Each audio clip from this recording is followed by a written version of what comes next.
Hello friends, welcome to defence matrix. तो जैसे कि हम जानते हैं, हमारे प्राइम मिनिस्टर द्वारा जापान विजिट किया जा रहा है, जहां पर कई इंपॉर्टेंट मुद्दों को लेकर अग्रीमेंट होने वाला है।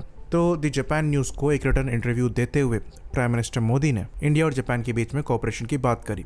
यहाँ पर डिफेंस पार्टनरशिप को स्पेसिफिकली डिस्कस किया गया था, जहाँ पर प्राइम मिनिस्टर द्वारा शेयर्ड इंटरेस्ट को हाईलाइट किया गया और दोनों कंट्री के बीच में हो रही बायलैटरल और मल्टीलैटरल एक्सरसाइजेस की बात करी गई। साथ में डिफेंस टेक्नोलॉजी डेवलपमेंट और शेयरिंग की भी बात यहाँ पर करी गई, जिसके अंतर्गत उन्होंने स्पेसिफिकली यूनिकॉर्न रडार मास्ट को डिस्कस किया, जो कि जापान द्वारा बनाए जाते हैं इंडिया के साथ। इसका फिर को डेवलपमेंट किया जाएगा और इंडियन नेवी भी इनका फ्यूचर में इस्तेमाल करेगी। प्रोजेक्ट 18 डिस्ट्रॉयर्स में ये मोस्ट लाइकली लगने वाले हैं। ये स्टेल्दी डिस्ट्रॉयर्स के लिए रडार मास्ट हैं और हाई क्रॉस सेक्शन वाले मल्टीपल रडार मास्ट को रिप्लेस करते हैं। तो आज के इस वीडियो में हम यही डिस्कस करने वाले हैं कि अगर इंडिया और जापान के बीच में डिफेंस कोऑपरेशन बढ़ता है तो ऐसे कौन कौन से एरियाज हैं जहां पर दोनों कंट्रीज साथ में काम कर सकती हैं।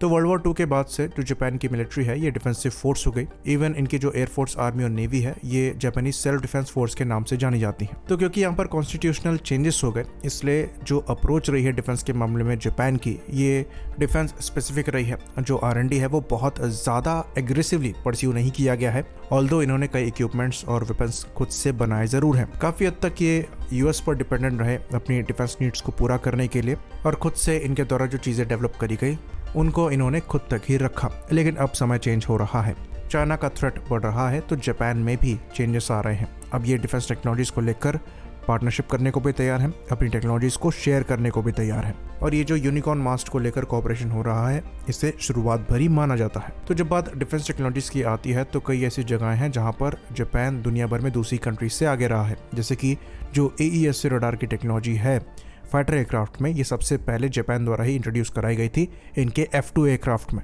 तो मित्सुबिशी F2 जो है ये बेसिकली US और जापान का जॉइंट डेवलपमेंट है और F-16 पर बेस्ड प्लेटफॉर्म है। तो इसके एवियोनिक्स स्वीट को जापान द्वारा डेवलप किया गया था, जिसके अंतर्गत इसमें पहली बार AES रडार लगा था। ये किसी भी फाइटर एयरक्राफ्ट के लिए पहला था। उसके बाद इनके द्वारा दुनिया का पहला ऑपरेशनल एयरक्राफ्ट सर्विस में इंडक्ट किया गया, जो कि फ्लाई बाय वायर के बजाय फ्लाई बाय ऑप्टिक्स को यूज़ करता था। ये Japanese maritime petrol aircraft Kawasaki P1 था। बाकी सबमरीन्स की बात करें तो जापान की JS ओर्यू, जो कि एक सोर्यू क्लास की सबमरीन है, ये दुनिया की पहली सबमरीन थी जिसमें लिथियम आयन बैटरी का इस्तेमाल किया गया था। इसे 2020 में ही कमीशन किया गया है। तो कई ऐसी टेक्नोलॉजीज हैं जिनके मामले में जापान दुनिया का पहला है, और ये सब क्रिटिकल टेक्नोलॉजीज हैं। इवन हमने कुछ ही दिनों पहले बात करी थी जापान के जेट इंजन की, जो कि IHI कॉर्पोरेशन का XF9 इंजन है। इसको लेकर हमने बताया था कि जापान द्वारा ये इंजन इंडिया को ऑफर किए जा रहे हैं। ऐसी कुछ न्यूज़ निकलकर सामने आ रही है। साथ में जॉइंट कॉर्पोरेशन का भी ऑफर यहाँ पर बताया जा रहा है। तो हमने बताया था कि कैसे ये इंजन ट्रू सेंस में नेक्स्ट जेन है, खासकर इलेक्ट्रिकल पावर जनरेशन के मामले में, जहाँ पर एक इंजन 180 किलोवाट की पावर को जनरेट करता है, जो कि F-35 के इंजन की पावर से भी ज़्यादा है, जो 160 किलोवाट के आसपास है। साथ में जो थ्रस्ट नंबर है, पावर टू वेट रेशियो है, ये किसी भी मॉडर्न इंजन के साथ कंपेयर किया जा सकता है। CMC यानी कि सिरेमिक मैट्रिक्स कंपोजिट जैसी टेक्नोलॉजीज का यहाँ पर इस्तेमाल किया गया है। ब्लिस्क जैसी टेक्नोलॉजीज का यहाँ पर इस्तेमाल किया गया है। लेकिन अब क्योंकि जापान एक अलग प्रोजेक्ट की तरफ आगे बढ़ रहा है, तो इस इंजन का फ्यूचर जो है ये क्वेश्चनेबल बताया जा रहा है, और इसलिए शायद ये न्यूज़ निकलकर सामने आ रही थी कि जापान इन इंजन्स को लेकर इंडिया के साथ कोऑपरेट करने को तैयार है। खैर, हम एक डिफरेंट अप्रोच की तरफ आगे बढ़ रहे हैं, जो कि फ्रांस के साथ है। बाकी ये बात भी जानकर आपको हैरानी होगी कि जब दुनिया सेमी एक्टिव रडार होमिंग वाली मिसाइल्स इस्तेमाल करती थी, तभी जापान ने beyond visual range active missiles बना ली थी। ये मित्सुबिशी AAM-4 है, जो कि 99 से ही जापान के साथ सर्विस में है। ऑल्दो तब AMRAAM और R-77 भी एग्जिस्ट करती थी, लेकिन मैक्सिमम कंट्रीज जो है ये सेमी एक्टिव मिसाइल्स का इस्तेमाल करती थी। तब जापान ने अमेरिकन सेमी एक्टिव AIM-7 को रिप्लेस करने के लिए ये मिसाइल बनाई थी। तो इनिशियली इस मिसाइल की जो मैक्सिमम रेंज थी ये AIM-120 AMRAAM के B वेरिएंट के काफ़ी क्लोज थी, जो कि 85 किलोमीटर की है।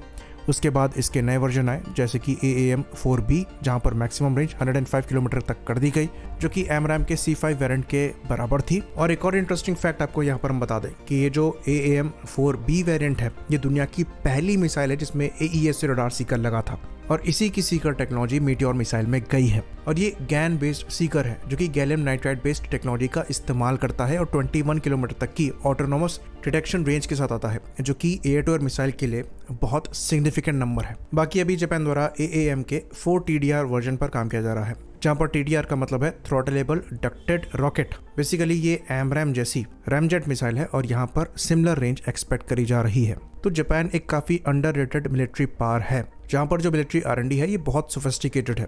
ये तो जापान की बात कम होती है इसलिए लोगों को पता नहीं है, वरना अगर जापान प्रॉपर कोलैबोरेशन के लिए तैयार होता है तो यहाँ से बहुत टेक्नोलॉजीज निकल सकती हैं और यही अपॉर्चुनिटी इंडिया द्वारा देखी जा रही है। चाहे सबमरीन्स की बैटरीज हो, चाहे नेक्स्ट जनरेशन रडार टेक्नोलॉजीज हो, चाहे नेक्स्ट जनरेशन मिसाइल टेक्नोलॉजीज हो, जापान के साथ अगर कोलैबोरेशन होता है तो इसका बहुत बेनिफिट मिल सकता है। अब क्योंकि जापान धीरे धीरे ओपन हो रहा है इन चीज़ों को लेकर, तो इस अपॉर्चुनिटी का फ़ायदा उठाया जा सकता है। आई होप इन्फॉर्मेशन यहाँ पर क्लियर रही हो। इसी बात पर इस वीडियो को हम ख़त्म करेंगे। लाइक करिए, सब्सक्राइब करिए। जय हिंद।